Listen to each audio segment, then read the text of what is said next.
commerce international établi à Yiwu. Voilà, tu reprends du début. Baba Garnian, le jeune chef d'entreprise sénégalais établi à Yiwu en Chine est le propriétaire de Touba Global Service, son cabinet de consultance en commerce international établi à Yiwu, Guangzhou, à Shanghai et récemment à Dakar. Société qu'il a créée après quelques années d'études et d'expérience professionnelle. Aujourd'hui, Touba Global Service propose divers produits de la qualité reconnue. C'est mes propres produits que j'ai créés moi-même. Je représente aussi la marque de voitures DX7 et DX3. Je fais aussi, comme tous les Sénégalais qui sont ici, de l'import-export, du shipping, du sourcing. Si quelqu'un veut quelque chose au Sénégal, je peux lui trouver ça, ou bien il vient, on lui offre nos services. Quand ils trouvent ce qu'ils veulent, ils font la commande, on les aide à payer, ils viennent. L'émergence du Sénégal. Du shipping, du sourcing.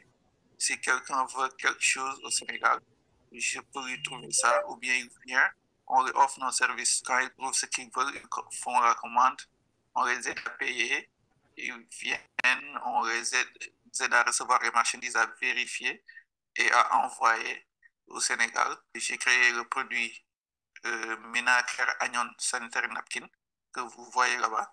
J'ai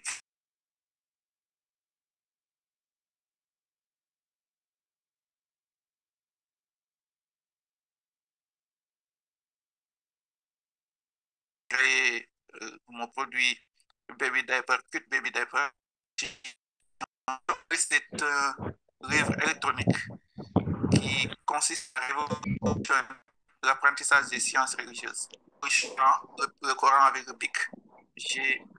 Je me suis inspiré sur cette idée pour créer un livre électronique avec lequel n'importe qui peut utiliser pour s'auto-apprendre sa religion, sans l'aide d'un maître qui assiste à côté ou pas de la collection Madia.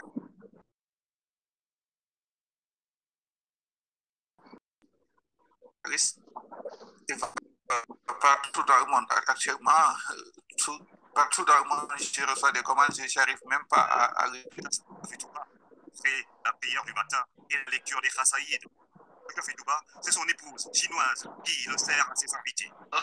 What's your name? Mandala. Jara. Après la maison, direction le marché de Yiwu, le plus grand espace commercial au monde avec ses 60 000 boutiques. Puis, le Carrefour, là où il stocke ses produits. Pour ce talibé mouride, la diaspora se doit d'afficher ses ambitions et prouver qu'elle est l'une des locomotives pour l'émergence du Sénégal. La collection Madiaris, elle va partout dans le monde. Actuellement, partout dans le monde, je reçois des commandes, je n'arrive même pas à livrer. J'ai ouvert une unité de transformation de riz local au Sénégal qui a une capacité de 3600 tonnes par année. Donc, pour appuyer le président dans sa vision du consommer local avec l'autosuffisance en riz. Donc, ça, je l'ai fait avec des amis. On s'est associé des étudiants qui ont étudié ici et qui ont parlé avec l'économie de leur bourse. On s'est associé pour faire cette unité de transformation au Sénégal. Fait des études jusqu'en licence à la faculté des sciences économiques et de gestion de l'Université Pompidou de Dakar et un master en commerce international à l'Université de Guangdong en Chine, le PDG de Touba Global Services entend investir davantage au Sénégal, le pays de la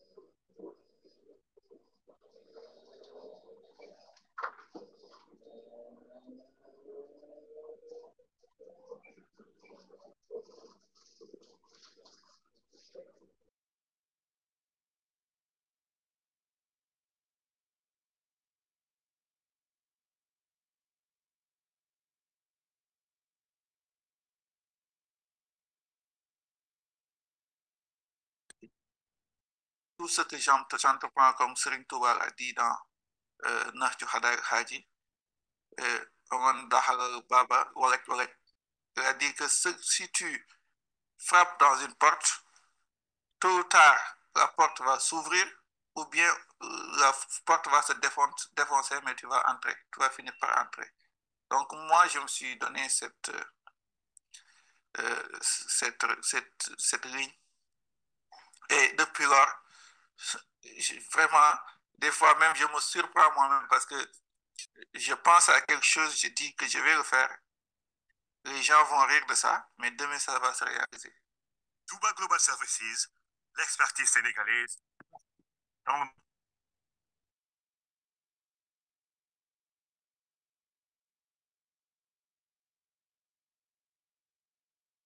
Oui, oui. C'est bien. C'est bien de voir la vidéo. Mais je peux vous assurer que on ne devient pas grand d'un jour au lendemain. Tout se construit.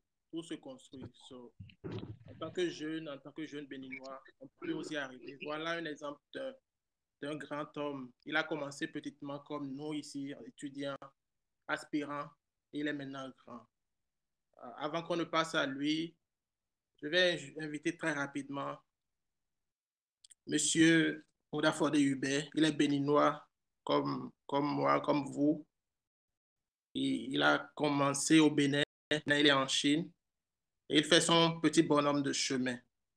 Monsieur Hubert a fait ses premiers pas à Chongqing Jiatong University avant d'aller continuer ses études à Dianjiang. Après ses résultats, il a pu intégrer la vie professionnelle en Chine. Et ça fait déjà quelques années que M. Hubert travaille ici en Chine. Donc, M. Hubert est là pour partager son expérience en tant que jeune béninois évoluant dans le milieu professionnel avec nous. Et c'est une légende, mesdames et messieurs. Permettez-moi de vous accueillir, accueillir avec toutes les ovations Monsieur Kounafode Hubert pour son partage d'expérience avec nous. Monsieur Hubert. Bonsoir, merci beaucoup. Merci pour l'opportunité que vous me donnez ce soir. Bon, moi, c'est Hubert Kounafode. Je suis béninois. Je suis déjà à Aïou ici déjà 4 ans. Je travaille dans le domaine de l'export aussi avec une entreprise chinoise. Et je suis le responsable de Yuka Dianchi, c'est-à-dire Yuka électrique. Donc, je travaille avec Jimmy Dianchi et Jimmy électrique. Pour la plupart de ce que nous faisons, on est basé sur la vente, dans la vente des produits électriques tels que les interrupteurs, les prises de courant, les ampoules. Et on fait aussi dans tout ce qui a rapport avec l'électricité de toutes les façons, le soleil également. Bon, depuis que je suis à Iwu ici, le début n'était pas facile comme tout débutant. Bon, avec la création de l'entreprise, comment faire pour avoir la résidence. Donc, mais tout est devenu un peu plus facile maintenant. Et du moment où nous avons déjà ceux qui sont spécialisés dans ça ici, donc peut-être les fois à venir aussi, on peut aussi inviter ces gens-là pour qu'ils nous donnent un peu la lumière sur comment ça se passe pour la création d'une entreprise ici à Aïwo, peut-être aussi ailleurs ici en Chine. Donc, l'entreprise avec laquelle je travaille, nous avons nos propres marques et qui sont vendues sur le marché, pour la plupart sur le marché africain, plus précisément dans l'Afrique Afrique de l'Ouest et dans l'Afrique centrale. Donc, nous avons notre première marque qui est Yaki électrique. Nous avons également Qualitech et Afrotech également que nous utilisons pour nos produits. Et donc, pour le marché anglophone, on est encore toujours en train de se chercher sur ce marché. Mais pour le marché francophone, bon, si vous rentrez au pays, vous pouvez voir les produits de marque Yaki que nous vendons. Donc, on a plus de l'expérience dans ce domaine. Maintenant, pour la plupart de nos clients, ce sont des clients africains, nos parents africains, ils viennent ici payer. Donc, on traite avec eux. Donc, nous avons aussi quelques expériences avec eux. Donc, c'est des gens, pour la plupart, ils ont les intermédiaires ici, c'est-à-dire, il y a aussi les frères qui ont leur bureau ici, qui jouent le rôle d'intermédiaire, c'est-à-dire les clients viennent payer et que c'est les bureaux qui sont là, qui sont sur place, qui les aident à charger le conteneur selon le choix du client. Il y a parfois certains clients qui préfèrent travailler directement avec les Chinois ou bien l'usine dans laquelle ils ont passé la commande. Si la quantité de la marchandise peut déjà faire un conteneur. Donc, avec des gens, avec ces frais, avec les frais avec qui nous travaillons, j'ai aussi eu quelques expériences que j'aimerais vous partager. Il y a parfois d'autres qui ne reçoivent pas totalement l'argent du client. Et quand le client charge de conteneur, donc le client n'envoie pas vite l'argent. Donc, ça crée souvent certains malentendus entre les frères qui sont sur place et les Chinois qui constituent les fournisseurs ici. Donc, il y a aussi parfois nos frères clients qui ne sont pas aussi honnêtes. Donc, ils peuvent faire à crédit, puisque nous avons plusieurs modes de règlement ici. Il y a le paiement en espèces, le paiement après 15 jours, le paiement après un mois de livraison et aussi parfois 45 jours et 60 jours pour la plupart des temps. Mais ce qu'on constate avec certains frères, il y a des frères qui assurent l'intermédiaire ici, qui paient les marchandises, chargent ça normalement, ils envoient la marchandise au pays, au port pour le client. La particularité entre ces intermédiaires et si le client choisissait de charger directement avec les usines, le client souvent on peut prendre souvent 30% de sa commande. Donc, on charge de conteneur. Lorsque le conteneur arrive à destination, le client paye le reste de l'argent et prend ses papiers pour dédouaner sa marchandise. Mais ce que nous constatons avec les bureaux qui sont là souvent, il y en a d'autres, quand la marchandise arrive, ils remettent la marchandise au client. Donc, c'est quand le client finit de vendre la marchandise qu'il envoie l'argent. Ce n'est pas souvent professionnel du moment où l'autre est sur place ici. Peut-être qu'il a signé un contrat de paiement après un mois avec les fournisseurs qui sont là. Mais vous aussi, vous savez que quand un conteneur quitte la Chine pour arriver au Bénin ou à Lomé, il faut tout au moins 45 jours. Donc, 30 jours, déjà après la livraison, on commence par mettre déjà la pression sur les frais qui sont là. Et ce n'est pas aussi évident que quand le client va réellement vendre la marchandise, qu'il envoie l'argent aux intermédiaires qui sont là. Il y a d'autres qui préfèrent aller prendre le même agent pour aller faire une autre commande en espèces avec les clients. Bon, c'est un secret que nous voyons souvent, mais on ne peut pas dire, mais on peut juste attirer l'attention des frères qui sont là, faire beaucoup attention avec tes clients. Donc, pour la plupart d'entre eux aussi, c'est des gens qui comprennent comment ça se passe. Donc, à part cela, il y a aussi les risques d'impayés. Quand le client ne paye pas l'argent, bon, on peut presser le client pendant quelque temps. Quand le client ne paye pas, nous ne pouvons pas quand même faire autre chose. Donc, l'entreprise peut constater, peut juste déclarer cette facture d'une facture impayée, donc c'est une perte. Donc, en tant que commercial que nous sommes dans l'entreprise, donc on supporte 5% de la perte, donc du coût de la marchandise.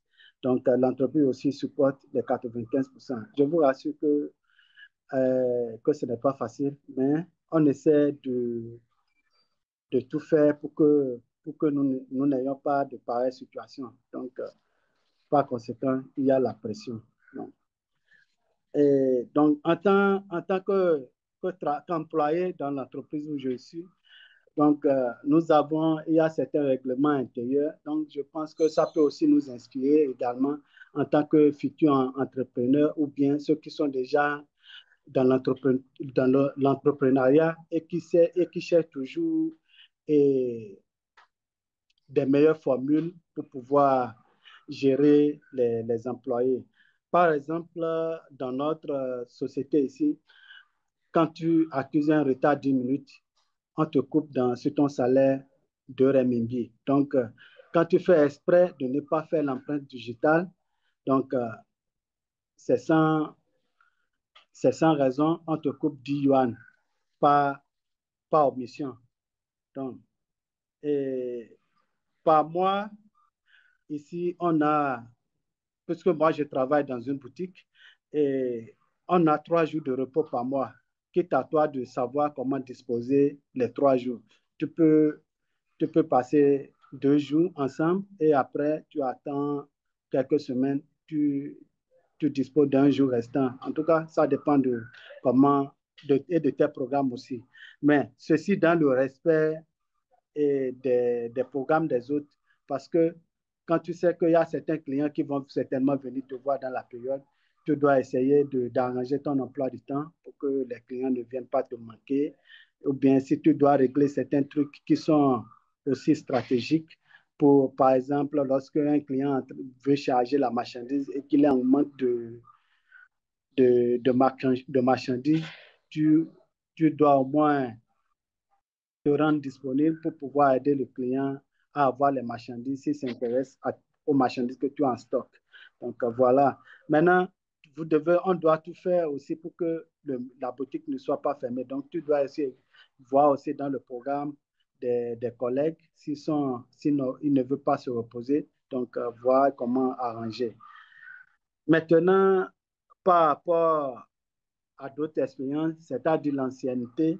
Bon, quand tu travailles dans l'entreprise ici et que tu as 1 an d'ancienneté, on peut t'augmenter 500 renminbi sur ton salaire, donc par an. Et ça a une limite de 4 ans. Lorsque tu atteins déjà le plafond, donc on ne peut plus t'augmenter. C'est parce que l'entreprise a réfléchi, soit disant, si quelqu'un reste dans l'entreprise pendant 8 ans, ça veut dire que sans rien faire, il a déjà 4 000 pour la prime d'ancienneté. Donc, c'est pour ça qu'ils ont coupé ça à 4 ans. Maintenant, pour les langues, par exemple, il y a d'autres qui parlent l'arabe, d'autres qui parlent le français, l'anglais et ainsi de suite. Maintenant, la langue chinoise est la langue de travail. Donc, quand tu as une langue étrangère, ça fait un surplus de 500 renminbi par langue. Donc, si tu peux parler l'arabe, le français et l'anglais, tout ça, donc ça te fait un peu d'argent aussi par rapport à ton salaire. Maintenant, par moment, on peut aussi traverser des moments de mévente, comme toute société. Donc, quand il y a la mévente, il y a la pression parce que la respiration de l'entreprise est basée sur le chiffre d'affaires que vous réalisez. Maintenant, voilà qu'il y a les livreurs et, comment on appelle, le département approvisionnement, tout ça là, et tous ceux qui travaillent dans la chaîne de l'entreprise. Donc, tout ce monde vit du chiffre d'affaires que réalise le département commercial. Donc, quand il n'y a pas, quand il y a mes ventes, la pression est sur vous. Maintenant, les progrès que nous avons eus en tant qu'employés, bon, quand tu es africain et que tu viens ici, il y a un peu la patience. Donc, on sait que souvent, nous manifestons, nous en tant qu'Africains, bon, vous m'excusez, nous manifestons souvent quelques lenteurs dans le travail. Peut-être qu'on ne comprend pas vite les choses. Bon, comprenez, et ce n'est pas notre langue maternelle.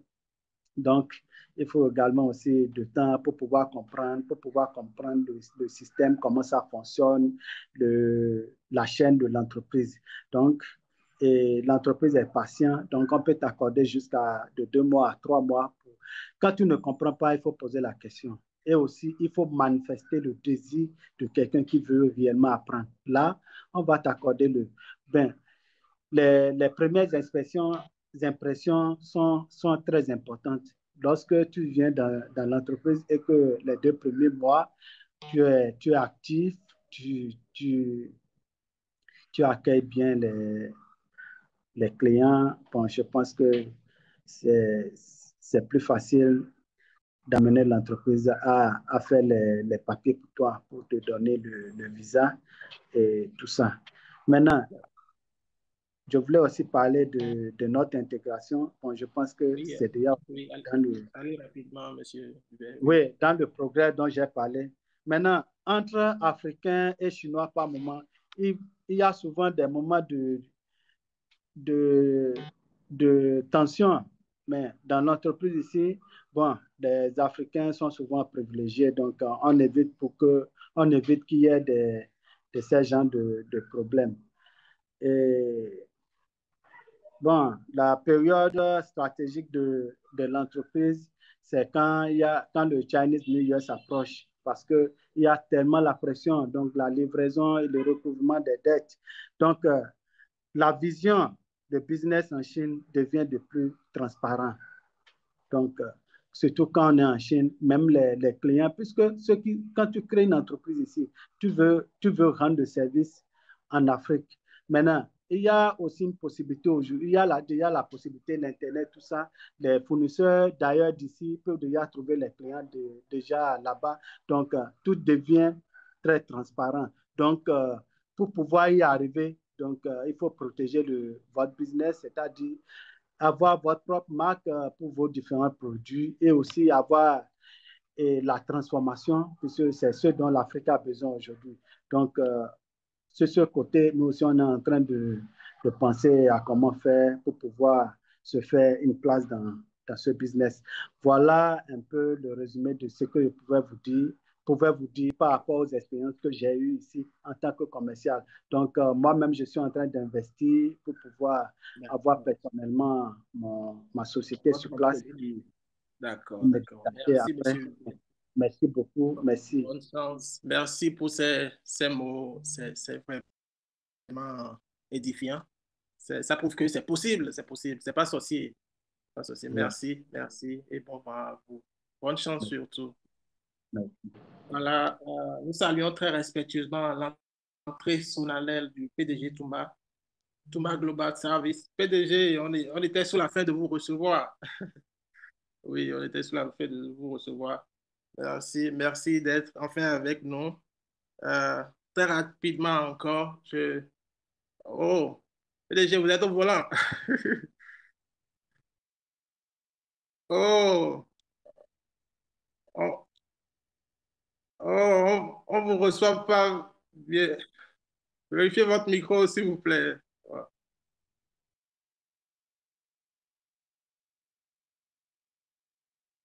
Allô, PDG. Oui, bonjour.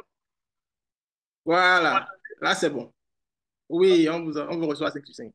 Ok, je suis actuellement au volant, mais je pense qu'on peut parler si c'est clair chez vous.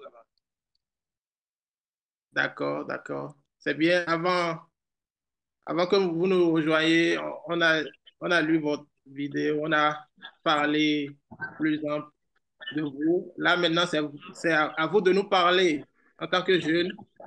Vous êtes une légende pour nous et on veut emboîter vos pas. Donc, donnez-nous vos petits secrets là. On, on veut, on veut avoir un peu. Merci. Donc, la plateforme est à vous. Servez-nous comme vous voulez. Merci. Ok, merci, merci beaucoup pour cet honneur.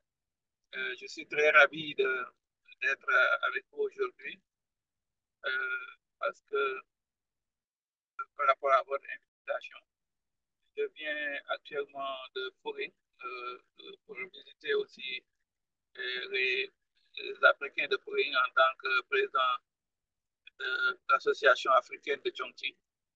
C'est pourquoi je suis en route comme ça pour rentrer chez moi. Euh, je remercie Ouda et je salue au passage notre aîné, le grand Hubert, qui est notre aîné à IU, une personne qu'on estime beaucoup parce qu'il est très humble et très respectueux,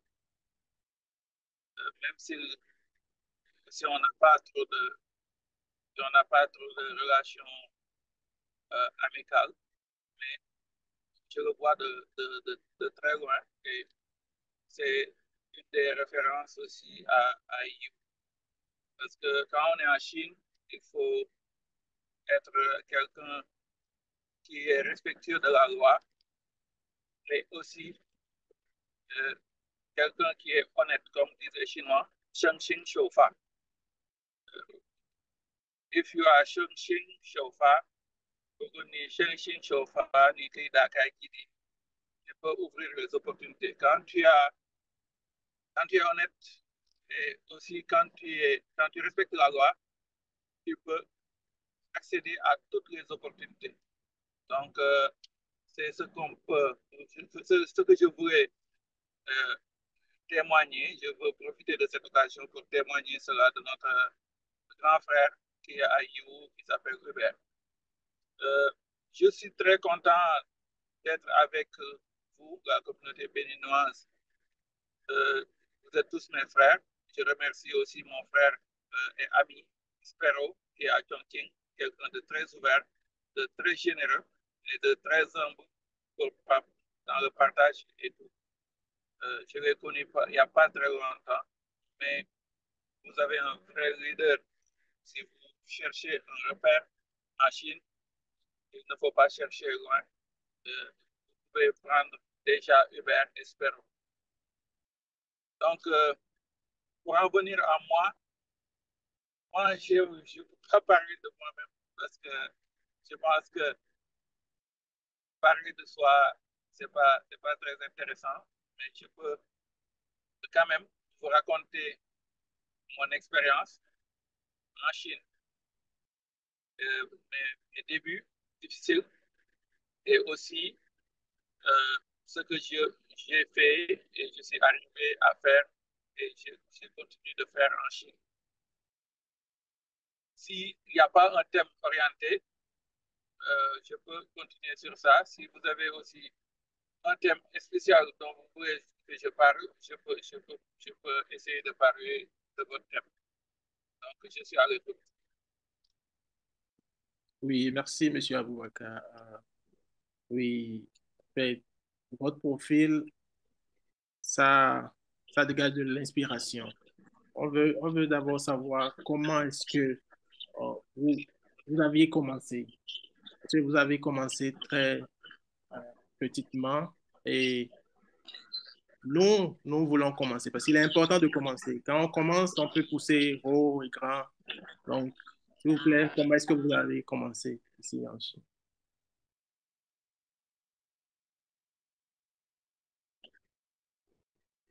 Allô?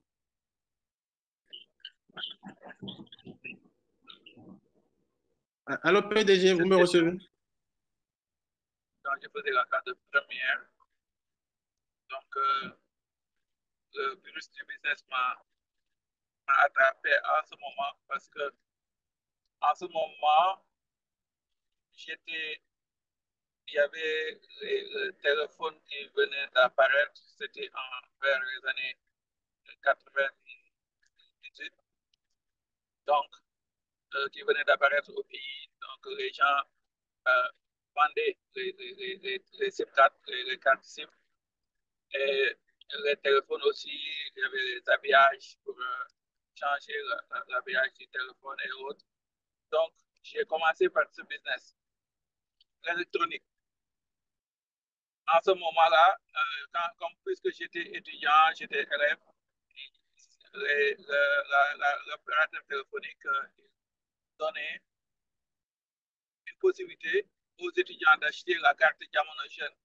Donc, on pouvait acheter la carte SIM à 10 000 francs, mais pour les adultes, c'était 25 000 francs. Donc, moi, je profitais de ma carte d'étudiant pour acheter ces cartes et les revendre à 25 000 francs. Donc, je gagnais 15 000 francs au passage à chaque fois.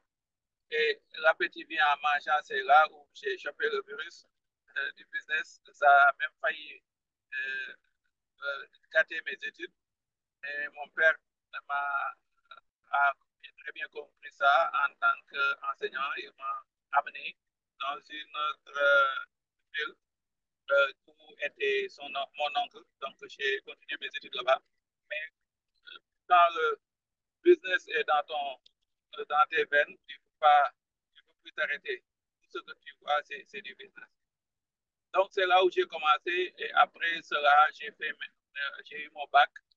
J'ai fait des stages au pays. J'ai travaillé en tant que chef comptable et responsable administratif et financier dans beaucoup d'entreprises. Et après cela, j'ai travaillé dans une industrie qui faisait de l'eau en sachet, donc en tant que comptable aussi. Après cela, j'ai ouvert ma propre unité de production d'eau en sachet en 2011. Donc, c'est là où j'ai débuté. En 2011, de 2011 à 2013, voilà. vous m'entendez? Oui, oui, maintenant c'est revenu. Ça a bugué un peu, mais là, ça s'est rétabli. Merci. Continuez. Ok, je suis sur l'autoroute comme ça, c'est pourquoi peut-être Oui. le réseau n'est pas aussi bon comme ça, je suis sur l'autoroute comme ça. Donc, je vais continuer. Okay. Pas de souci. Oh. Ok. Donc, je disais, j'ai eu ma première unité de production. Et quand je l'avais, je travaillais dans une entreprise qui faisait la même chose, qui faisait cette eau. Mais le gars, quand j'ai quitté, il a voulu vendre l'entreprise. Il m'a proposé de lui trouver des clients. Donc, j'ai pris la décision d'acheter cette entreprise. Et il m'a fait, j'ai payé 50%, le reste, j'ai payé à crédit jusqu'à tout payer et continuer avec mon propre marque d'eau en sachet à cette époque. Après, j'ai eu à faire beaucoup de business. Et en 2013, j'ai eu l'idée, parce que l'appétit vient en mangeant quand tu fais des business, tu peux toujours atteindre le sommet. J'ai eu l'idée de créer, de fournir tous les AIC de football, toutes les associations sportives et culturelles de football de notre pays au Sénégal, parce qu'il y a une association qui s'appelle l'Organisation nationale des vacances. J'ai fait une coopération avec eux et je leur ai dit que je peux fournir à toutes les associations de football, parce qu'il y avait 3700 associations au Sénégal qui jouent au foot chaque saison des pluies. Donc, je leur ai dit que je pouvais les fournir à tous les équipes, maillots, équipements, tout, un package complet. Et on a signé un contrat. C'était un business de moins 2 milliards de francs CFA. Quand je devais trouver des fournisseurs, je me suis dit, et ma banque m'a dit que si je trouve un fournisseur, il peut m'accompagner. Et je suis venu en Chine. C'est cela qui m'a amené en Chine. Mais quand j'étais en Chine, j'étais pas venu pour rester. Mais j'étais venu pour trouver un fournisseur qui va me fournir ses maillots. Ces maillots et ces équipements sportifs pour que je puisse les fournir à l'Association nationale des vacances parce que moi, je pouvais avoir ça ici en Chine à moins de 400 000 francs le paquet pour 18 joueurs, maillots, culottes, bas et blousons et chaussures et tout. Donc, je pouvais le vendre à l'Association nationale des vacances à 600 000 francs CFA et eux, ils revendaient aux AIC à 700 000. Moi, je gagne 200 000 dedans, ils gagnent 100 000. Et parce que si les gens l'achètent individuellement, ils doivent acheter à presque 1 million de francs CFA. Donc, c'était ça le deal. Je me suis dit que je vais faire ça pour tous les AIC. J'ai signé un contrat avec un CAP. Ma banque m'a assuré que si je trouve un fournisseur, il va me faire le virement. Donc, j'ai pris l'avion, je suis venu en Chine pour trouver le fournisseur. Je suis arrivé à Shanghai, je suis descendu, j'ai pris la voiture, je suis venu à Yiwu. Et à partir de Yiwu, avec le décollage horaire, à chaque fois que je me couchais très tard, vers presque 5 heures du matin, et je me réveillais après 16 heures. Et quand je me réveillais avant de prendre le café et tout, le marché était fermé. J'ai fait cette routine pendant un mois. Je ne pouvais pas m'en sortir. Et quand j'ai un de mes grands frères qui m'avait reçu ici, il m'a dit si tu veux des maillots, je pense que c'est mieux d'aller à Guangzhou. Donc, je suis parti à Guangzhou et le premier jour où je suis arrivé, j'ai trouvé les maillots et j'ai discuté avec eux et on a bien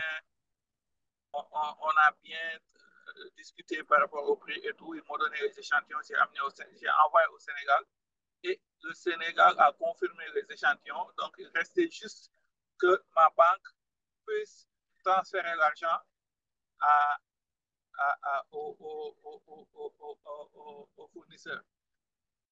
Malheureusement, le président de l'association de l'Organisation nationale des vacances a eu des problèmes avec la justice en cette époque. Et c'est lui qui devait garantir ce projet, qui devait garantir l'achat de ces marchandises quand la marchandise arriverait au Sénégal. Donc, le projet était tombé à l'eau comme ça. J'étais venu, j'avais tout réuni, toutes mes économies, j'ai fait des voyages, j'ai fait des frais en Chine et je tombe sur cette nouvelle, un projet de 2 milliards qui tombe comme ça à l'eau et toutes mes économies étaient finies et les gens me faisaient croire que non, le gars là était juste tenu en garde à vue, mais ça va se régler. Attends, on va régler la banque, on va trouver une autre banque qui va essayer de... J'attendais ici d'espoir et quand je me suis rendu compte que ce n'était pas possible, j'ai commencé à avoir des preuves de visa. Je me suis rendu à Macao pour changer pour changer mon visa et j'ai eu 3 mois, j'ai attendu encore 3 mois et après, avant que les 3 mois finissent, je me suis résigné et j'ai su que ce projet-là, c'était fini pour moi. Ce n'était pas ma chance, donc je me suis remis à Dieu et je me suis dit, en ce moment, j'ai commencé à découvrir la Chine. En tant que businessman en Chine, j'ai su que j'avais des possibilités de me réaliser en Chine. Donc, je me suis dit, je ne vais pas rentrer, je vais rester. C'est ça qui m'a retenu en Chine. Donc, quand je suis resté, mes fonds étaient déjà finis, mais j'avais plus d'argent. Ce qui me restait un petit peu, c'était, je pense, 2, 3 millions, 4 millions, quelque chose comme ça. J'ai acheté des costumes, cravates et chaussures. J'ai envoyé au Sénégal pour qu'on vende ça, pour que ça me fasse un peu d'argent. Et malheureusement, cet investissement est tombé encore à l'eau. Donc, mon visa venait encore à expiration. Ce seul visa qui qui était ici, c'était seulement le visa de l'école pour être étudiant. Donc, je me suis dit, pourquoi ne pas aller étudier et avoir un visa qui va m'aider à rester en Chine. J'avais déjà fait le commerce international au Sénégal, donc je l'ai refait ici. J'ai refait un master ici en commerce international à Guangzhou. Donc, j'ai fait ce master et quand j'ai refait ce master ici, j'ai eu à refaire ce master ici à Guangzhou. Et entre-temps, il y a une entreprise qui s'appelle Winarat International, qui voulait 5 personnes qu'il voulait embaucher pour les envoyer dans ses succursales en Afrique. J'ai déposé postulé par rapport à ça. Ils m'ont pris avec d'autres personnes, 5 autres personnes. On était tous des Sénégalais. Donc, ils nous ont proposé de nous envoyer en Afrique. Et quand notre formation, ils nous ont formés pendant 6 mois à Guangzhou. C'est une très grande entreprise qui fait partie des top 100 des entreprises top 100 en Chine, top 500 en Chine. Donc, on a bien travaillé là-bas et après, ils ont vu que parmi tous ceux qui étaient dans le stage, c'était moi qui avait plus de capacité. Donc, ils m'ont demandé de rester en Chine avec un autre et superviser ceux qui vont partir en Afrique. Ils ont envoyé certains au Sénégal, certains au Bénin, certains au Togo, certains au Cameroun, parce qu'ils avaient un produit, je pense que la plupart d'entre vous le connaissent, c'est le Agnon sanitary napkin, les serviettes hygiéniques Agnon. C'est eux qui vendaient ça. Et les produits comme Living quelque chose comme ça. Il y a beaucoup de produits de santé qu'ils vendaient, en Afrique, et ils vendaient ça très cher.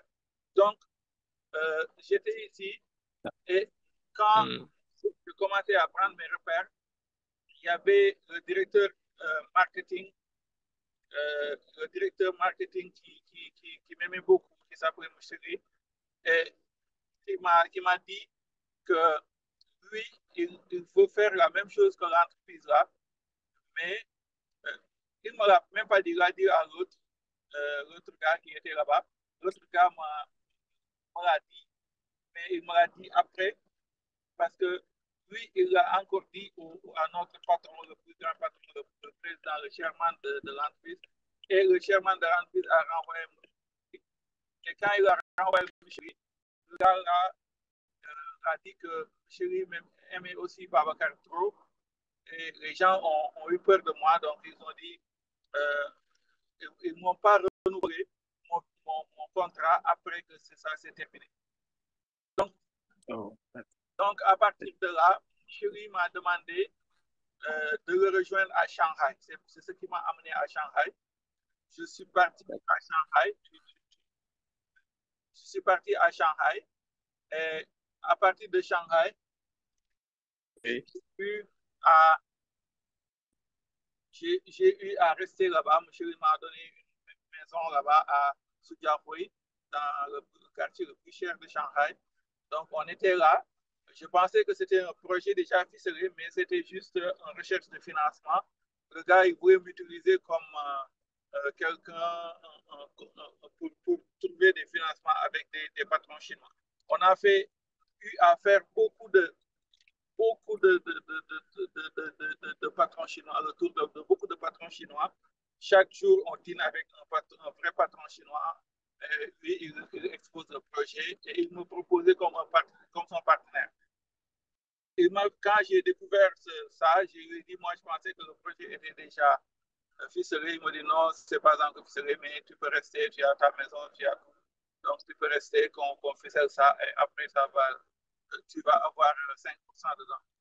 Donc, quand il a eu les fonds pour ce projet, il est revenu vers moi, il m'a dit, non, les Chinois, ils ne veulent pas qu'un Africain sois associé dedans, mais on peut te donner un bon salaire, ceci, cela. Je lui ai dit non, ce n'était pas ce qu'on était convenu.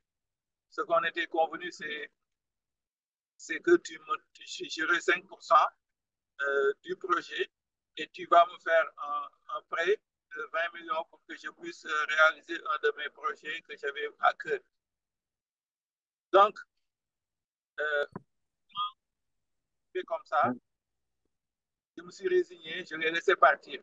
Donc, il est parti, puisque il avait la traîtrise dans son sang. Il a aussi tenté de dribbler les fournisseurs, les financiers qui l'ont fait, les gens qui l'ont fait, les bailleurs de fonds qui l'ont financé, et il a fini en prison. Donc, j'étais à Shanghai, je me suis dit, c'était difficile parce que j'avais même pas l'argent pour me payer mon visa. Mon visa venait à expiration, c'était très difficile à cette époque. Mais je me suis dit, ce projet-là, qu'il veut faire, il m'a utilisé pour l'étudier. Donc, même si le projet, c'est un projet qui va se faire à 1 million de dollars, moi, je vais le faire à petit échelle. C'était de faire le même projet que Winalight, de vendre les serviettes hygiéniques Agnon, donc au pays. Donc, puisque je travaille déjà à Winalight, je connaissais déjà les circuits. Eux, ils disaient qu'ils avaient un factory, mais moi, je connaissais le produit. Je me suis dit, je vais faire le même produit et je vais même faire mieux que. J'ai fait des recherches pendant des mois et j'ai trouvé l'usine qui faisait ce produit-là et je suis parti vers l'usine. J'avais 2 000 yens avec moi, seulement 2 000 RMB. Quand je suis arrivé, j'ai pris le train, je suis parti vers l'usine. Je suis arrivé, je leur ai dit, je veux ce produit. Ils m'ont dit, OK, on peut te faire ça, mais ce produit-là, il faut minimum une commande de 50 000 dollars pour un conteneur. Wow. Je dis, OK, il n'y a pas de problème. Est-ce que vous pouvez me faire un échantillon? Donc, ils m'ont fait un échantillon. J'étais seulement audacieux. Parce que quand tu veux réussir quelque chose, il faut être audacieux. Je leur ai dit, voilà. OK, faites-moi un échantillon. Ils m'ont dit, l'échantillon, on te le fait à 2 000 yens. J'ai dit, non, je n'ai pas 2 000 yens. Je peux vous donner 1 000 yens de dépôt pour me faire l'échantillon. Ils m'ont fait l'échantillon avec ma marque. J'ai créé ma marque Minacare Agnon, sanitaire napkin. C'est ce que vous avez vu dans la vidéo qui est passée tout à l'heure. Donc, j'ai créé ma marque. Je vais m'arrêter quelque part pour que ça soit plus clair. C'est clair ou pas? C'est pas clair. Je m'arrête. Ok, je m'arrête. Donc, j'ai créé ma marque. Oui. Pour raison de sécurité routière, on ne va pas trop vous... Non, je suis arrêté. Je suis arrêté dans un cours. Maintenant, je peux bien parler. D'accord, monsieur. Peut-être on ira avec des questions stratégiques pour vous permettre de Ok, je vais vous donner un ensemble de mon parcours en Chine. D'accord, continuez s'il vous plaît. Continuez. Oui. Continuez. Ok, donc c'est ça. J'ai créé ma marque de Minacare Agnon, sanitaire napkin. Et je savais que ce produit, c'était faisable, je pouvais le faire. Donc, mais il me fallait le financement. Pour le financement, j'avais un ami qui me disait que si tu as un projet porteur, tu me dis, on en parle et si c'est intéressant, peut-être que je pouvais investir dedans. Je lui ai dit, OK. Donc, j'ai pris les échantillons, j'ai amené à Yiwu parce qu'il y avait un de mes un de mes cousins qui venait tout le temps faire du business là-bas. Mais à chaque fois, il passait à Shanghai pour me rendre visite. Mais cette fois-là, il m'a dit qu'il n'avait pas le temps de venir à Shanghai. Je lui ai dit, il n'y a pas de problème, moi, je vais venir parce que j'ai quelque chose, je veux te voir et j'ai quelque chose à te donner, tu vas m'emmener au Sénégal. Je lui ai amené les échantillons de serviettes hygiéniques Agnon. pour lui dire de m'amener ça sur et le donner à un de mes amis qui m'avait promis le financement. Et quand je lui ai donné ces échantillons, il m'a dit, mais ça, c'est combien qu'il veut financer ça? Je lui ai dit ça, si j'ai 50 000 $, je peux faire minimum un petit conteneur. Et il me dit quels sont les risques. Et il m'a posé beaucoup de questions. Quels sont les risques? Il y a des possibilités de revendre en 6 mois, etc. Il m'a posé beaucoup de questions par rapport au business plan. Et il a su que je maîtrisais tellement mon produit. Lui, il a été très enthousiaste. Il m'a dit, OK, tu n'as pas besoin de le proposer à ton ami là. Moi, je peux t'aider. Si il y a ma soeur qui m'a donné de l'argent pour que je lui construise une maison dans quelques mois, mais ça peut attendre 6 mois. Si tu es sûr que tu peux me rembourser les 6 mois, l'argent dans 6 mois. Je lui ai dit, c'était possible, je te garantis ça à 100%. Donc, c'est là où j'ai financé mon produit et j'ai quitté Shanghai, je suis parti à Yiwu pour ouvrir mais avant de quitter Shanghai, j'avais créé une consulting compagnie et je suis parti à Yiwu pour ouvrir mon bureau. Mais quand j'étais parti à Yiwu, le conteneur était en route, donc je n'avais pas d'argent. Mais quand je suis arrivé à Yiwu, j'ai vu à la gare qu'on avait affiché les photos de quelques étrangers qui avaient bien réussi en Chine et il y avait un Sénégalais dedans. J'ai regardé ces photos et je me suis dit, je vais atteindre ces gens. C'était la première fois que je suis arrivé. Je n'avais même pas 3 000 RMB dans mon compte. Mais je l'ai fait comme je l'ai dit parce que je me suis dit, ces gens-là, ils ont réussi, mais j'ai la capacité de faire comme eux. Donc, quand je suis arrivé, j'ai commencé à prendre mes repères, j'ai loué un petit studio, je vivais dans une chambre et je faisais l'autre chambre un bureau. Et je commencé à prendre mes repères parce que le grand marché de Yiwu, c'est le plus grand marché du monde avec 70 000 boutiques. Chaque boutique, si tu fais 2 minutes, tu vas faire 2 ans pour faire le tour du marché. Donc, j'ai commencé à prendre mes repères, à connaître le marché. Et 3 mois après, j'ai eu un accident et il y a une voiture qui m'a rentré et ma jambe était cassée.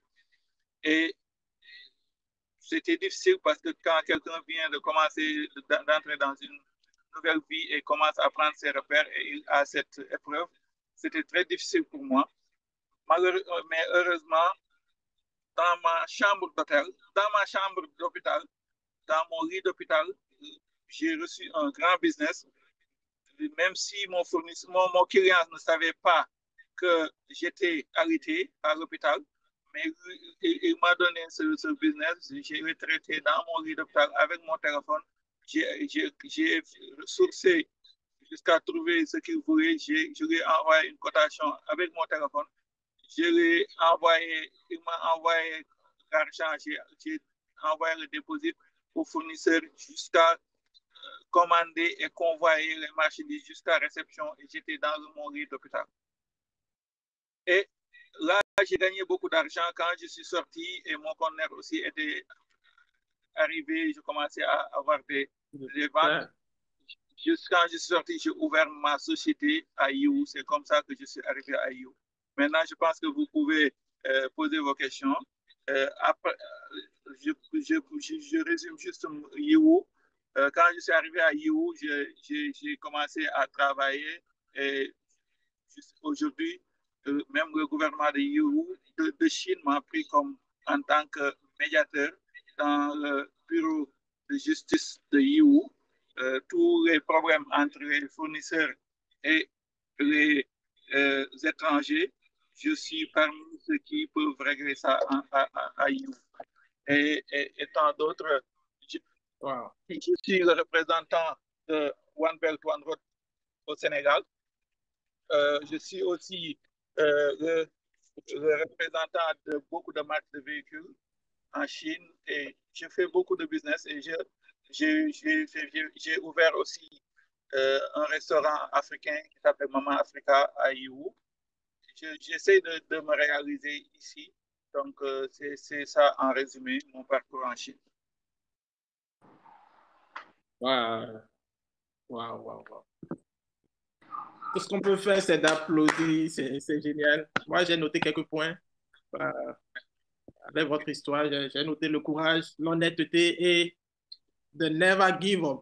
Même sur le lit d'hôpital, vous étiez en train de, de, de, de tirer les affaires de gauche à droite.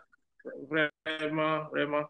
Ça inspire de la motivation, de l'engouement. C'est très bien.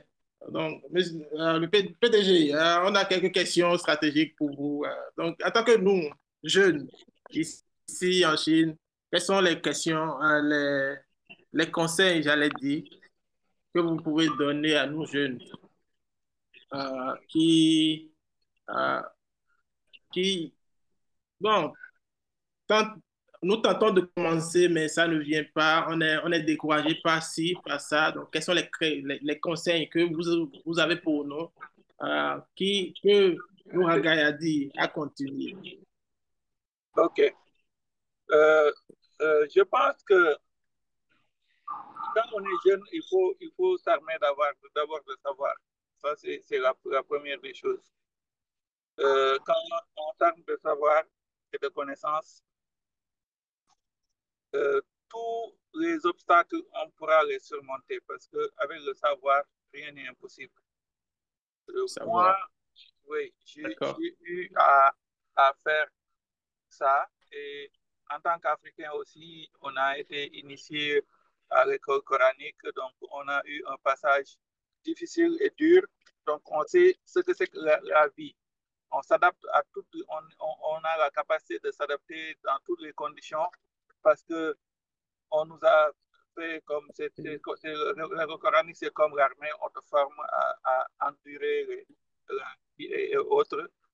Donc, on nous a bien formaté là-bas. Et j'ai eu aussi la chance d'avoir mon père comme enseignant, que j'ai fait tout mon parcours scolaire dans son école. Donc, je ne pouvais que travailler et travailler bien parce qu'il ne tolérait pas qu'on ait de mauvais résultats. Donc, c'est peut-être ça mes chances. Mais je veux dire à tous les Africains qui sont en Chine que qu'ils sachent que l'opportunité qu'ils ont d'être en Chine n'est pas donnée à tout le monde. Moi, j'ai eu beaucoup d'amis qui sont dans la diaspora, aux États-Unis, en France, etc. Mais même au Japon, j'ai des amis qui sont là-bas. Mais quand tu parles avec eux, tu sais qu'ils envient tous les gens qui sont en Chine. Parce que on est dans le vrai milieu, on est dans le diapason ici. Donc, il faut Exactement. que les gens sachent cela, comme je l'avais dit dans l'émission, dans le documentaire Enquête exclusive. J'avais dit que la Yeah. Chine est une mine d'argent. Quand quelqu'un sait comment exploiter les opportunités en Chine, il peut devenir rapidement riche. Cela, je le réitère aujourd'hui. Connais comment exploiter les opportunités ici, tu peux rapidement exceller partout dans tout ce que tu fais parce qu'il n'y a que des opportunités. Tout ce que tu touches, tout ce que tu vois, c'est de l'argent. Il suffit seulement de savoir comment les exploiter. Donc, il faut pas.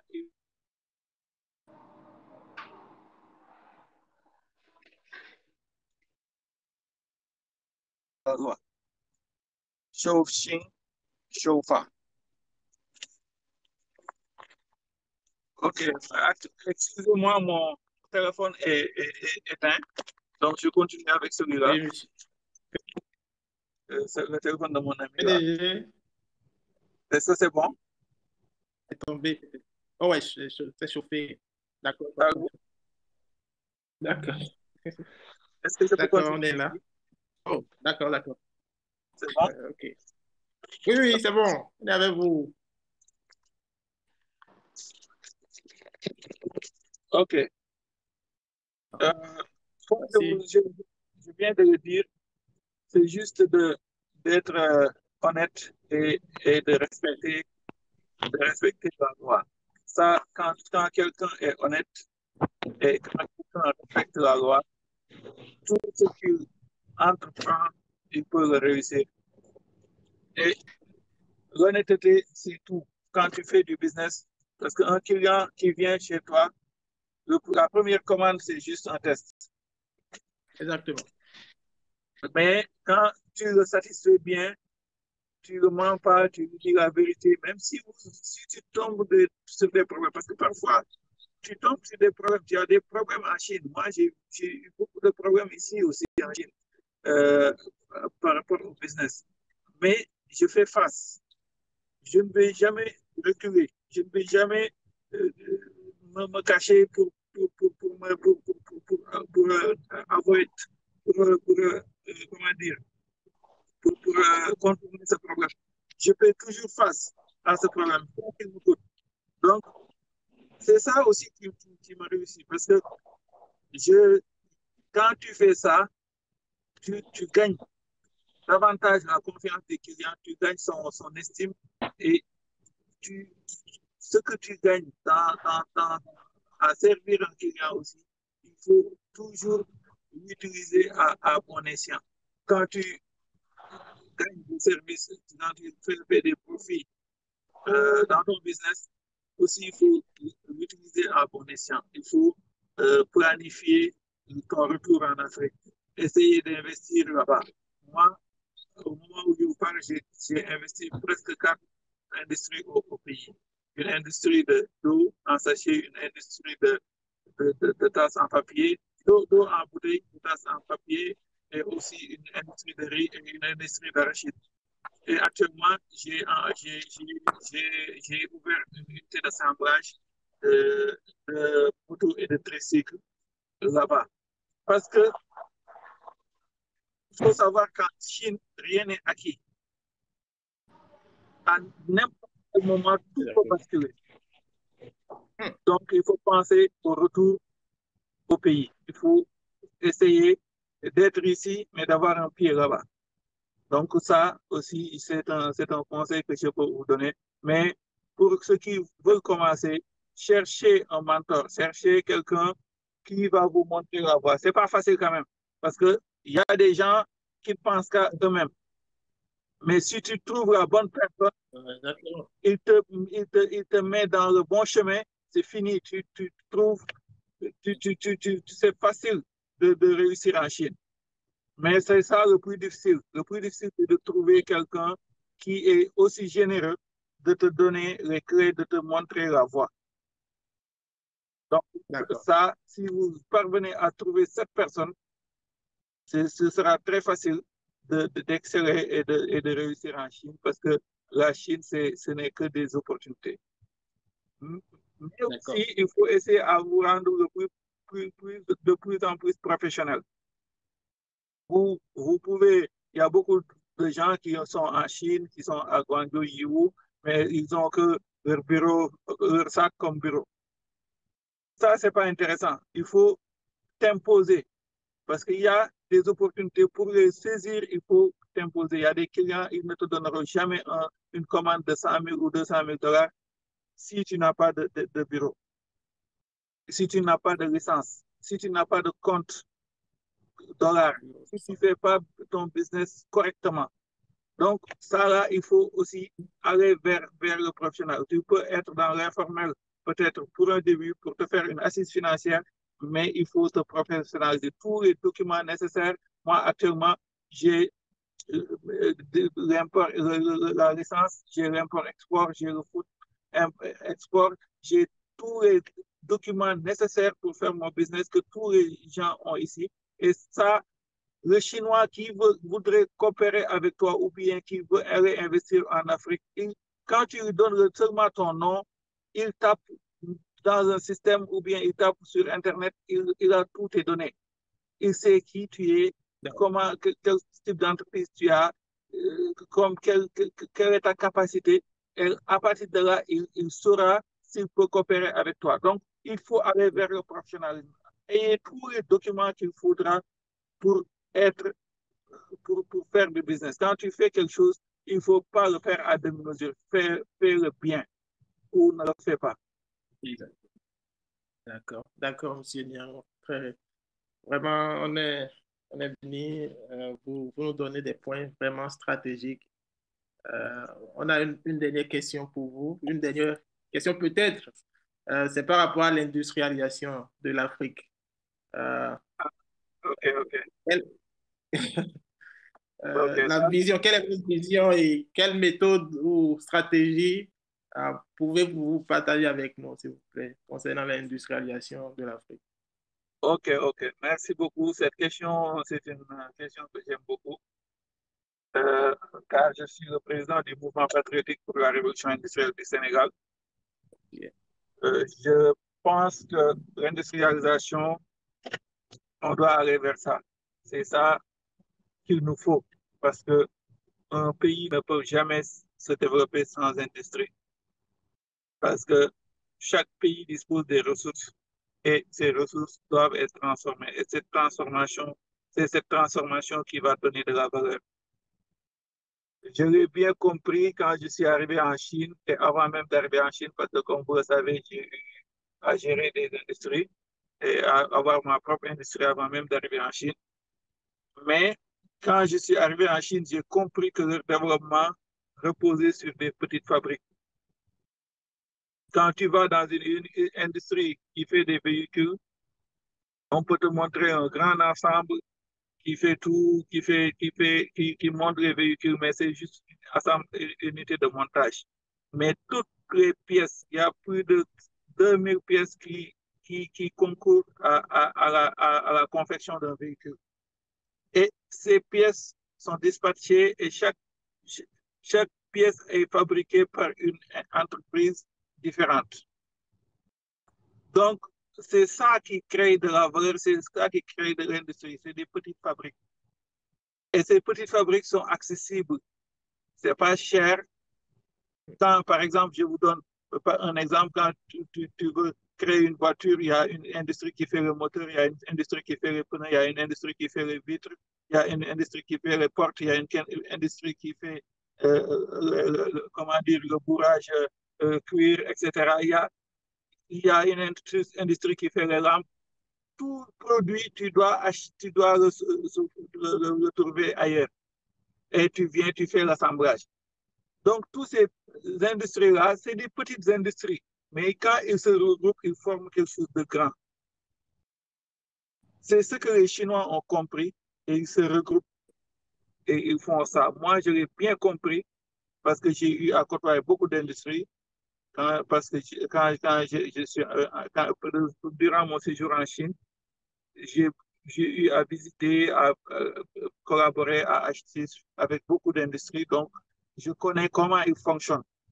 Et c'est cela que je veux transposer, que je veux amener au pays, que je veux exporter au pays. Je commence peut-être pour la révolution industrielle du Sénégal, mais tous les Africains peuvent copier ça. Parce Exactement. que c'est très facile. On a des produits, on a l'arachide. Mais pourquoi vendre l'arachide brut et envoyer tout le temps? Il suffit d'avoir une machine. La machine qui décortique l'arachide ne coûte même pas 5 millions. Il te décortique 3 tonnes par heure. Tu achètes une autre machine qui va faire la torréfication. La torréfication, elle te brûle l'arachide. Et ça ne coûte même pas 1 million, cette machine. Tu achètes une autre machine qui va te faire l'huile végétale. Cette machine-là, tu mets l'arachide qui était déjà torréfié dedans et il te fabrique l'huile. Cette machine, ça coûte moins de 3 millions ici. Tu achètes une machine aussi qui va te faire le beurre d'arachide. Tu prends l'arachide que tu as déjà torréfié, tu le prends, tu le mets dans une petite machine. Même ces machines-là ne coûtent même pas, ça dépend des capacités, entre 150 000, 200 000 jusqu'à 800 000 CFA. Donc, si tu veux faire emballer l'huile, tu achètes une machine qui produis des bouteilles, tu produis tes propres bouteilles, tu les personnalises et tu achètes une autre machine qui va faire le filling machine, qui va mettre dedans l'huile et tout ce procédé-là. Il y a une autre machine aussi qui fait le raffinage parce que quand tu fais l'huile, d'abord, il faut le raffiner. Donc, tu fais le raffinage et tu le mets l'emballes dans des bouteilles et tu peux l'utiliser et tout, ou bien tu peux l'exporter ailleurs. Tout ce processus-là, tu crées des emplois dedans. Et toutes ces machines que je viens de citer ici, ça ne coûte même pas, avec le transport et tout, ça ne coûte même pas 25 millions de francs CFA. Donc, si quelqu'un ne peut pas se l'offrir, mais il peut s'associer avec d'autres. Vous êtes 7 personnes, 8 personnes, chacun achète une machine, vous allez dans une zone industrielle, chacun, vous louez un local, vous le partagez par rapport aux surfaces que vos machines ont besoin. Et vous créez une industrie d'huilerie facilement. Et je peux en citer sur tous les types de business et tous les types d'industrie. Donc, c'est ça que mon idée, c'est pourquoi j'ai créé le mouvement patriotique pour la révolution industrielle du Sénégal, pour que nous, on s'investisse sur ça. À côté du mouvement patriotique pour la révolution industrielle du Sénégal aussi, j'ai créé le club de la diaspora. Le club de la diaspora, c'est quoi? La diaspora africaine, je prends l'exemple du Sénégal, il y a 2 millions de Sénégalais dans la diaspora. Chaque Sénégalais de la diaspora, chaque mois, il gaspille, je le dis bien, il peut gaspiller $100 minimum. Il peut prendre cet argent et le donner à quelqu'un, un parent qui l'appelle, qui lui demande de l'aide, il lui donne ça. Ou bien il va en boîte, il le gaspille. Ou bien il le gaspille sur des futilités. Ou bien même il économise. Mais cette manne financière-là, c'est pourquoi j'ai initié le club de la diaspora. Je leur ai dit, si on essaie de capitaliser ces fonds, chaque mois, les 2 millions de Sénégalais de la diaspora pourront avoir un fonds de 200 millions de dollars disponible. Et ça ne leur coûte rien.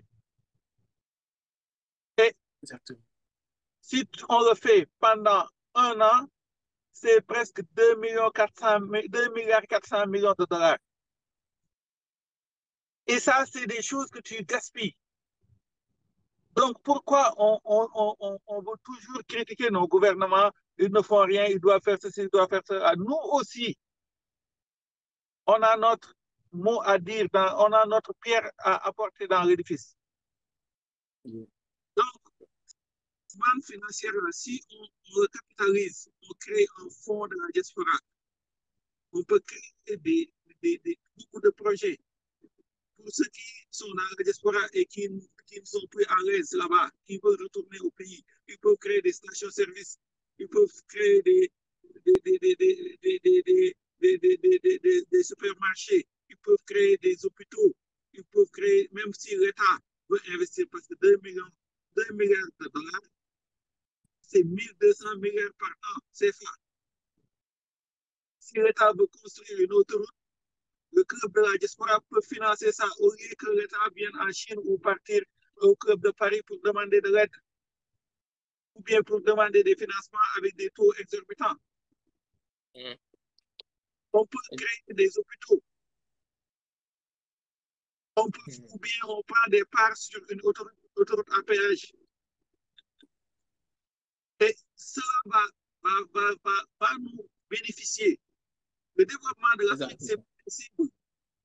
Mais il faut qu'on y croit et qu'on ait la volonté de s'y mettre. Amen. On peut faire des choses sans même faire bouger nos gouvernants. Ils seront obligés de suivre. On a juste besoin de leur montrer la voie, de leur dire comment. On n'a pas besoin de se bagarrer avec eux dans la rue ou bien de les insulter dans les Facebook. On n'a pas besoin de ça. On agit. Exactement, c'est vrai. Vous avez pleinement raison. Merci, merci PDG, merci pour ces idées d'entreprise. Comme le Sénégal, nous, jeunes Béninois, nous allons emboîter vos pas pour un changement. Pour un changement. Vous êtes une légende et on vous suit de près. Mais merci d'être une légende pour nous, jeunes Africains, pour cette jeunesse africaine dans, dans son entièreté, là-bas en Afrique ou dans la diaspora, en Chine, aux États-Unis et un peu partout. Donc, PDG, merci, merci, même avec votre calendrier chargé, votre busy schedule, vous êtes resté avec nous jusque-là. Avec le trafic routier et tout, vous êtes resté, vous êtes vraiment un battant. Merci. On ne va pas trop euh, peser sur votre emploi du temps. Merci, merci une fois encore. Tout ce que vous avez partagé avec nous, on les a notés et franchement, vous serez fiers de nous. Cette séance d'aujourd'hui, ça reste gravé parce que ça sera mémorisé. On va dire, voilà, on a reçu ça de notre grand frère et on va le fructifier. On va fructifier ça. Merci bien. Voilà, merci. Voilà, sans plus tarder, on va recevoir notre grand frère Ago Albert. Monsieur Alban, voilà, Monsieur Alban. Monsieur Alban, vous êtes avec nous? Oui, oui, oui, je suis avec vous. D'accord, d'accord. Merci, merci d'être resté. Merci pour la patience. Vous êtes resté jusque-là. Voilà, Monsieur Alban est expert en administration et il est aussi créateur. Il est à Beta Technology. Alors, il est là pour nous édifier encore. Vraiment, on est ravis de vous avoir et le floor est à vous. Vous pouvez prendre le contrôle de la plateforme pour partager avec nous vos expériences. Merci. OK. Merci beaucoup pour l'invitation. Je suis très ravi d'être ici et de partager quelques points avec vous en ce qui concerne l'import, export. Comme vous le savez, lorsque nous parlons d'importation, nous sommes dans la position de quelqu'un qui est dans son pays, par exemple, et qui prend le produit, par exemple, de la Chine et qui le ramène dans son pays pour la commercialisation. Donc, lorsque je prends, par exemple, le cas du Bénin, bon, laissez-moi, je vais commencer d'abord par, puisque nous sommes ici en Chine et notre objectif est d'entreprendre, de faire quelque chose ici en Chine. Et alors, je vais commencer d'abord par l'exportation. Donc, très souvent, dans l'exportation, c'est-à-dire nous sommes ici en Chine, par exemple, et nous avons, par exemple, nos entreprises ou bien nous travaillons avec des Chinois et puis nous sommes dans un domaine donné. Par exemple, l'entreprise dans laquelle moi je travaille ici, tout ce que nous faisons a rapport avec l'énergie solaire, par exemple. Donc, qu'est-ce que nous faisons? Nous vendons beaucoup plus nos produits en ce qui concerne, par exemple, les lampadaires solaires, les panneaux solaires, les batteries lithium, les batteries gel et plein d'autres choses. Par exemple, des sacs solaires. Donc, tous ces produits, nous les exportons vers le reste du monde.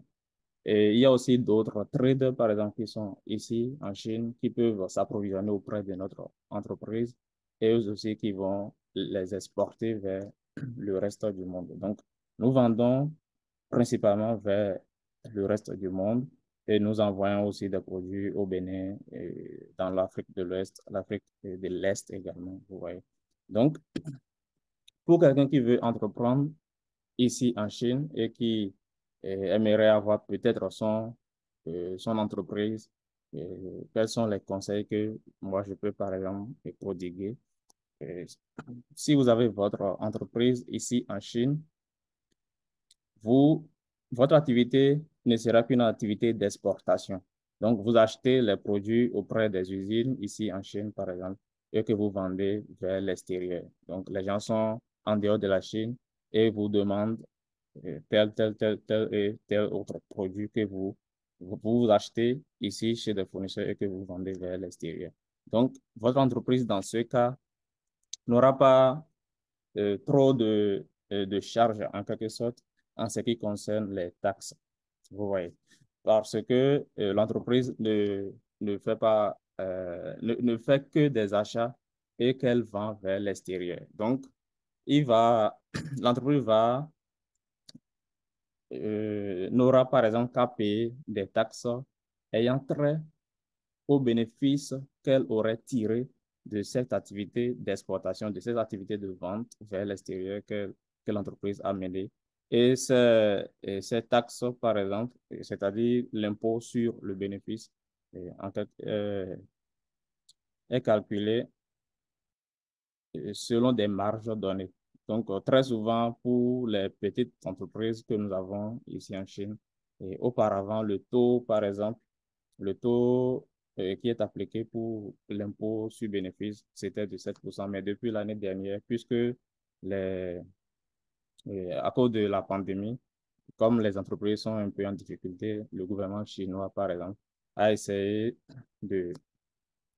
euh, bon, ils ont revu à la baisse, en quelque sorte, le taux qui est passé de 2,5%.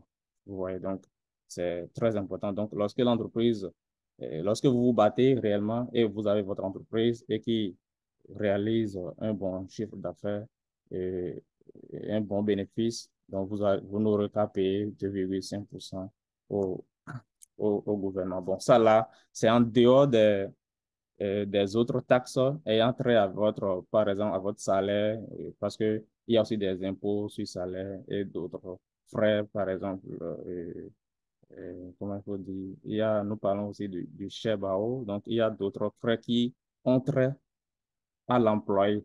Donc, parce que si vous avez l'entreprise qui vous appartient, vous travaillez pour l'entreprise, vous êtes en quelque sorte l'employé de l'entreprise et vous avez un salaire.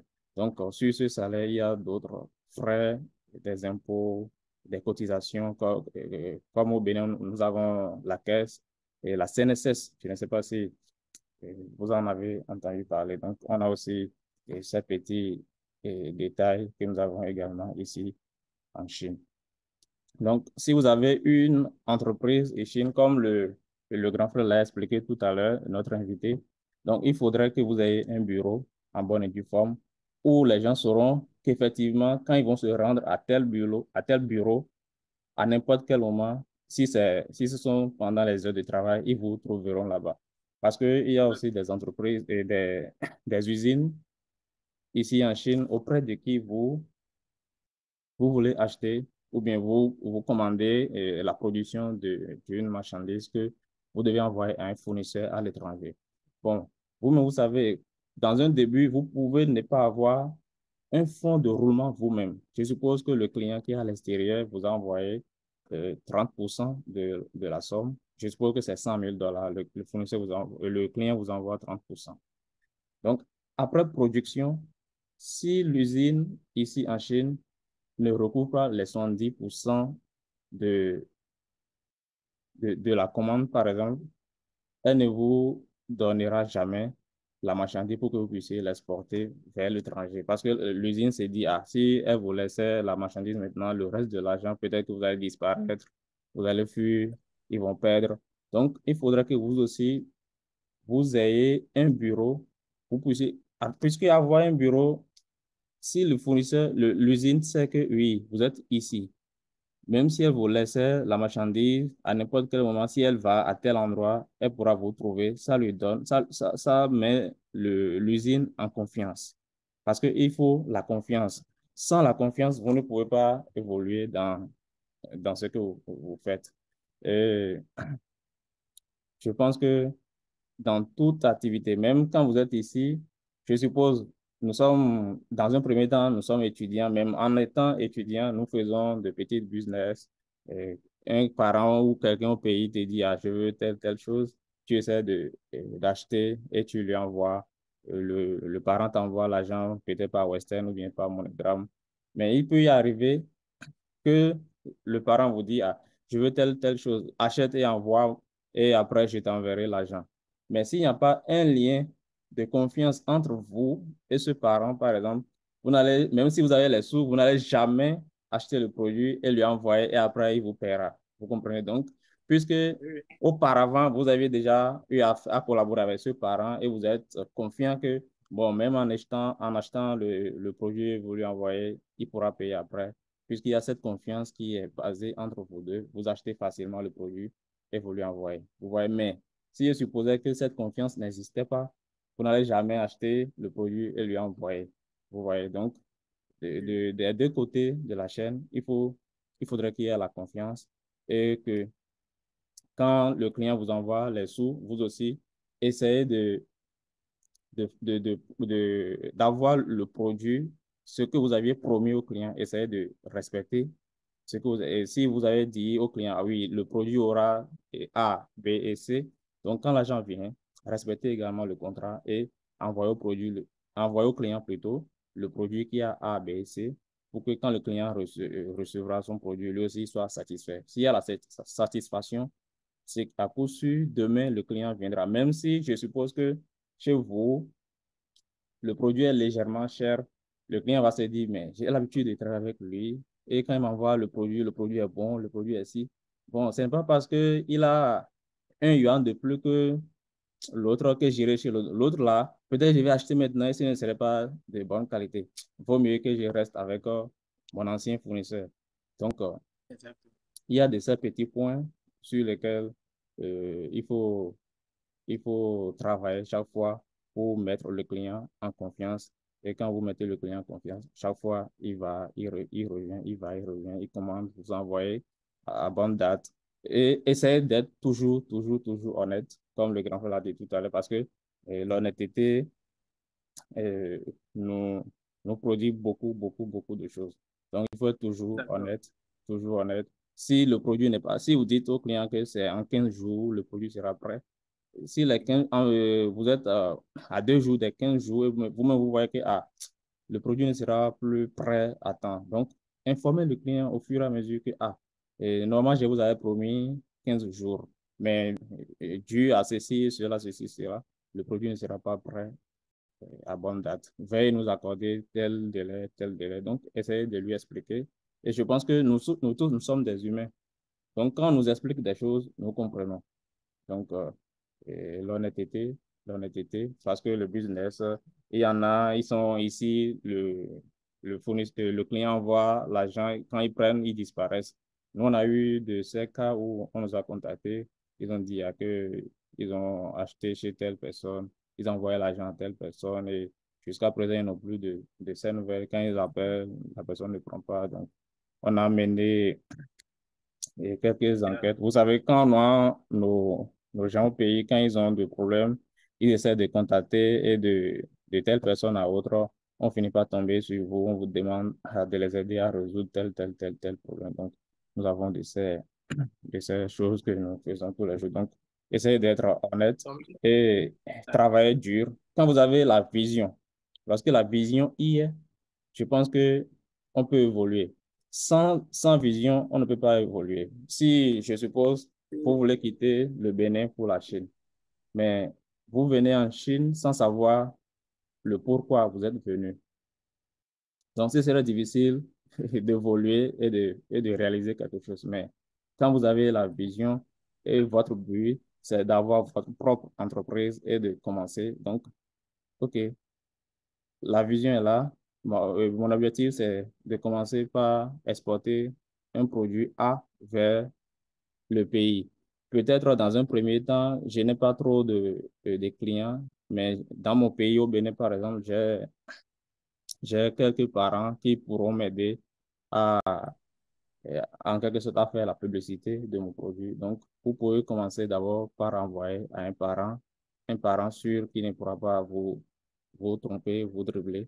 Donc, commencez par envoyer aux parents et petit à petit, ça va commencer par de bouche à oreille, ça va commencer par prendre petitement et ça va grandir. Il y a quelqu'un qui disait que la plus grande tragédie qui puisse venir à un homme, c'est d'avoir la vue. Nous avons la vue sans avoir la vision. Donc, quand on a la vue, il faut avoir la vision Et cette vision, il faut la suivre, il faut la poursuivre. Il faut dormir tous les soirs en pensant à cette vision, se réveiller chaque matin en pensant à cette vision et la poursuivre au jour le jour pour réussir. Maintenant, D'accord. lorsque nous avons, et je suppose que vous envoyez les produits au pays. Quand vous commencez par envoyer d'abord au Bénin, euh, je suppose que vous envoyez par bateau et que vous allez au Bénin. Vous savez, quand on envoie les produits par bateau, il faut forcément payer des droits de douane pour sortir le produit avant de mettre sur le marché. Donc, je vais rapidement vous donner quelques idées sur ce genre de taxes auxquelles il faut s'attendre. Parce que si je suppose que le produit est au pays, et je suppose à 100 francs, et vous voulez commencer, être déjà dans votre début, quand vous allez vous amener, vous prenez le produit d'ici, vous amenez au Bénin, déjà à la sortie, le produit est à 125 francs, et c'est maintenant que vous allez encore ajouter votre marge avant de commercialiser. Votre produit sera un peu plus cher que ce que les gens ont déjà sur le marché, et cela, il vous serait un peu difficile de vous imposer sur le marché. Vous voyez. Donc, très souvent, lorsque nous envoyons les produits, je suppose au Bénin par exemple, quand le produit arrive au port, il faut payer des droits de douane. Donc, il y a la TVA, tout le monde le sait, je sais que vous le savez, et la TVA est souvent fixe, c'est 18%. Maintenant, pour les droits de douane, ça varie d'un produit à l'autre. Par exemple, dans le domaine de tout ce qui est solaire, quand je prends les panneaux solaires, par exemple, au Bénin, le droit de douane est pratiquement zéro, est pratiquement zéro, parce que compte tenu des produits dont le pays a besoin, le gouvernement met en place une politique pour faciliter l'importation de certains produits qui ne pourront pas être pour le moment euh, produits au pays parce qu'on n'a pas encore les industries pour pouvoir produire ces articles sur le territoire. Donc, par exemple, quand il prend le panneau solaire, par exemple, c'est pratiquement nul. Euh, mais quand nous prenons, par exemple, les whisky ou le cigare et la cigarette et autres, par exemple, sur ces articles, par exemple, les droits de douane sont beaucoup, beaucoup élevés. Donc, avant de pouvoir mener un produit au Bénin, vous pouvez vous rapprocher, par exemple, si vous avez un ami euh, qui connaît un transitaire ou en tout cas, faites la recherche et puis demandez au transitaire à que vous voulez amener, par exemple, un tel produit au Bénin et quel est le taux de droit de douane. Parce que pour chaque produit, comme je le disais, ça varie. Ce n'est pas un taux fixe comme la TVA qui est de 18% que nous avons d'avance. Donc, pour les autres produits, il faut se renseigner d'avance et calculer pour voir, OK, vous achetez le produit peut-être à 2 yuan et il y a le transport qui va s'ajouter. Et quand ça arrive au port de Cotonou, les droits de douane, c'est tel taux. Donc, déjà, vous faites les calculs et vous avez déjà une idée de à peu près combien le produit va vous revenir à la sortie et vous sera livré au magasin. Et c'est ensuite maintenant que vous allez mettre votre marge dessus et commencer par commercialiser sur le marché. Mais il ne faut pas aussi oublier que au Bénin, par exemple, il y a aussi impôt sur revenu euh, qu'il faut, qu'il faut payer. Au Bénin, je crois que pour les entreprises commerciales, je crois que le taux est de 30%. Le taux est de 30%. Et pour les industries basées au Bénin, je crois que c'est 25%. Euh, bon, en tout cas, en ce qui concerne les impôts et autres, vous pouvez, si vous avez le temps, jeter un coup d'œil sur le Code général des impôts du Bénin. Je crois que chaque année, ils changent ça. Mais pour cette année, ils avaient publié, j'ai vu sur le site du gouvernement. Donc, si vous avez un peu de temps, lisez ces choses-là parce que si votre activité n'est que dans l'import-export, si vous n'avez pas l'information, vous ne pourrez jamais s'en sortir parce que l'information vaut de l'or, vous le savez. Vous le savez. Oui, merci, monsieur. Je suppose qu'on vous dit, je suppose que vous êtes actuellement étudiant dans votre université, et puis on vous dit, bon, l'université met en place une bourse et veut donner 30 000, 30 000. aux meilleurs étudiants, je suppose, de votre classe. Mais vous êtes le premier de la classe, mais vous n'avez pas eu l'information que, ah, on veut vous donner une bourse de 30 000 yuan. Mais les autres ont eu l'information et en cachette, ils sont partis déposer les dossiers. Après, les résultats sortent et c'est à la fin que vous apprenez qu'il y avait une bourse. Mais malgré que vous êtes le premier de la classe, vous n'avez pas cette bourse parce que vous n'aviez pas postulé, parce que vous n'aviez pas eu l'information. Donc, l'information vaut de l'or. Donc, il faut, chaque fois, si vous avez un bout de temps, lisez le code et essayez de lire la partie qui concerne votre domaine d'activité et essayez d'en tirer profit. Parce qu'il y a des, quand je vous disais tout à l'heure que, par exemple, pour les panneaux solaires, les droits de douane sont pratiquement nuls. Si quelqu'un a l'information, ah, il sait que, ah, donc pour ce produit, donc c'est pratiquement nul. Donc, si achète ça, j'amène, je ne vais pas payer beaucoup de taxes. Donc, je peux ça, je peux envoyer au pays parce que ça ne va pas trop m'écouter. Je peux vendre ensuite et avoir un peu de sous. Donc, vous voyez, donc ça, c'est de l'information qui va vous permettre d'évoluer, de gagner de l'argent. Vous voyez, donc, D'accord, Monsieur Alban. On a quelques questions voilà. pour vous. On a deux Oui, questions pour vous oui, oui. avant que vous ne partez. Mhm. On demande ici, peut-on créer son entreprise en Chine avec un visa étudiant? Est-ce qu'il est possible? Bien sûr, vous pouvez créer votre entreprise en ayant un visa étudiant parce que la création d'entreprise n'a aucun rapport avec le type de visa que vous avez. Vous pouvez créer l'entreprise, mais ensuite, c'est comment obtenir le resident permit pour pouvoir travailler dans l'entreprise qui est le problème. D'accord, d'accord. Très rapidement, la dernière question dit, être associé dans une entreprise en Chine donne-t-il le droit à un visa chinois? Non. Je crois que oui, Euh, oui ou non. Être associé dans une entreprise en Chine donne-t-il le droit à un visa chinois? Qu'est-ce que vous en pensez? euh, non, quand vous êtes associé, parce que vous pouvez être, par exemple, au Bénin et être associé dans une entreprise en Chine. En Chine. Ça, vous comprenez. Oui, Donc, oui. vous pouvez être au Bénin et être associé dans une entreprise en Chine. Donc, quand vous êtes associé, directement, cela ne vous donne pas droit à un visa. Il faut être déclaré travailleur de l'entreprise avant de pouvoir obtenir un permis de travail.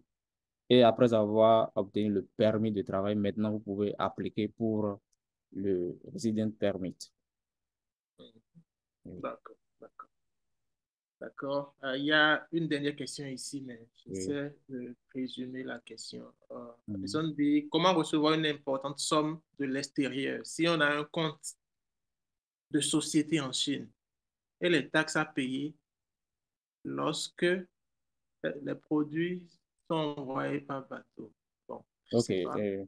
Bon, avant de recevoir une importante somme d'argent, il faudrait que vous ayez une entreprise en bonne et due forme et que l'entreprise ait un compte bancaire dans l'une des banques ici en Chine. Par exemple, peut-être que c'est la Bank of China.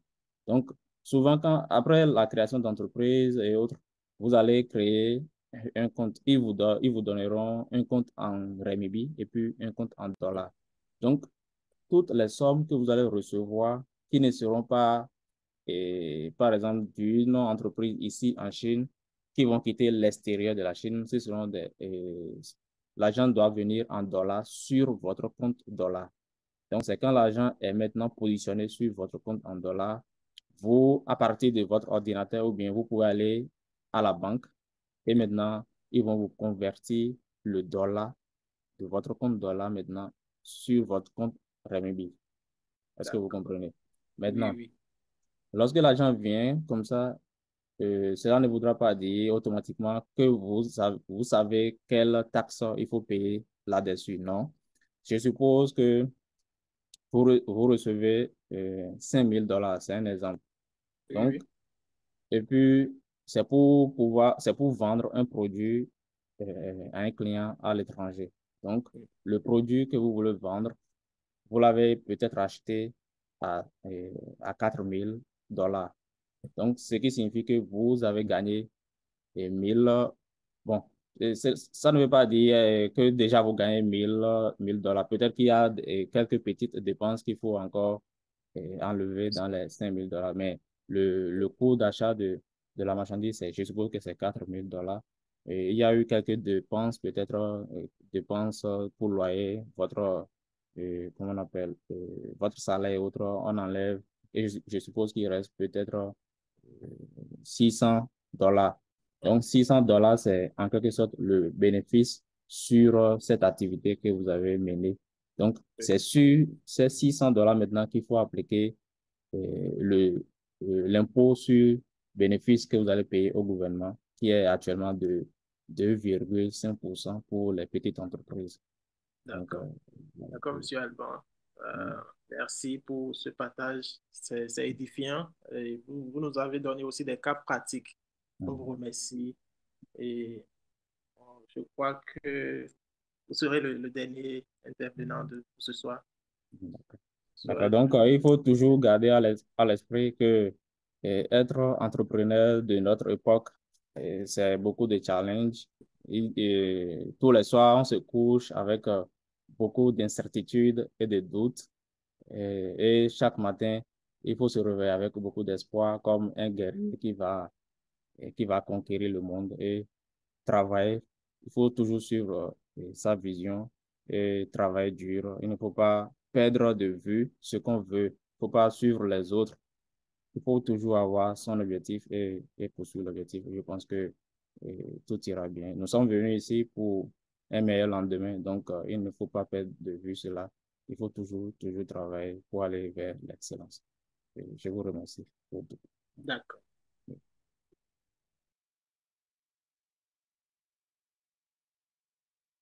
Merci bien. Merci, monsieur Alban.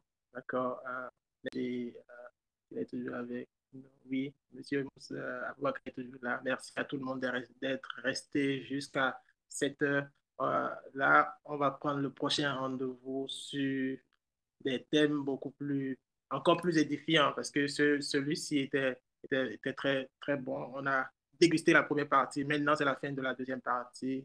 Là, on va se dire au revoir et on prend tous le rendez-vous pour la prochaine édition de formation, euh, toujours avec la fameuse Bénéchine.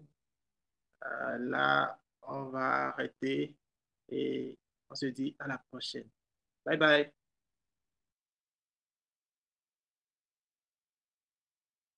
Allô? Vous Merci, me merci recevez? beaucoup. Ouvrez le Oui, micro et, oui, ou bien merci, les... merci beaucoup. Merci. Merci, Pour la merci, prochaine. Bye bye. Bye. Merci. Je prends le rendez-vous pour la prochaine fois. Merci. Au revoir. Ok, c'est À la gentil. prochaine. Merci. À la prochaine.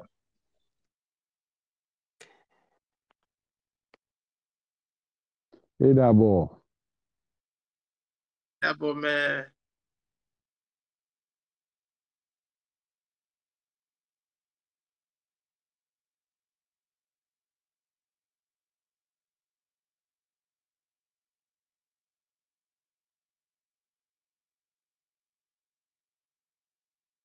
Qui est celui-là?